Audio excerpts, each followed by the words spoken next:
জয়ার নতুন যাত্রা প্রথমবার মা চরিত্রে পরিচালনা, প্রযোজনা ও চিত্রনাট্য। চলচ্চিত্রে তিন মাধ্যমে পদচারণ অনুহৃদ্য রায় চৌধুরী। ভারতীয় এই পরিচালক সর্বশেষে বানিয়েছেন করক সিং নামে হিন্দি ভাষায় চলচ্চিত্র, যে ছবিতে অভিনয় করেন বাংলাদেশের জয়া আহসান।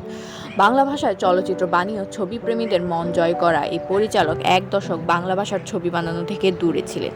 আবার তিনি বাংলা ভাষার চলচ্চিত্র বানাচ্ছেন। ছবির কেন্দ্রীয় চরিত্রে অভিনয়ের জন্য তিনি বেছে নিয়েছেন জয়াকে।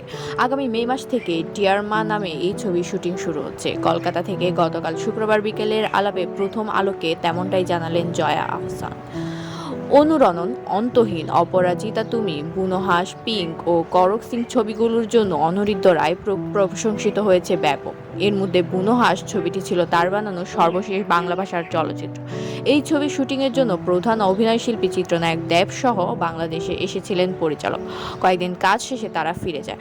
এরপর অনুহৃদ্য রায় চৌধুরী, যাকে চলচ্চিত্র অঙ্গনে সবাই টনিদা নামে চেনেন, তিনি আবার বাংলা ভাষায় চলচ্চিত্র বানাচ্ছেন, যেটির প্রধান চরিত্রের অংশ হতে পেরে বাংলাদেশের জয়া বেশ আনন্দিত। জয়া আহসানের সঙ্গে কথার প্রসঙ্গে জানা গেছে, বেশ কিছুদিনের পরিচয় হলেও বাংলা ভাষার ছবির জন্য তারা একে অপরের সঙ্গে কথা বলেছিলেন, কিন্তু বেটে বলে হয়ে উঠছিল না।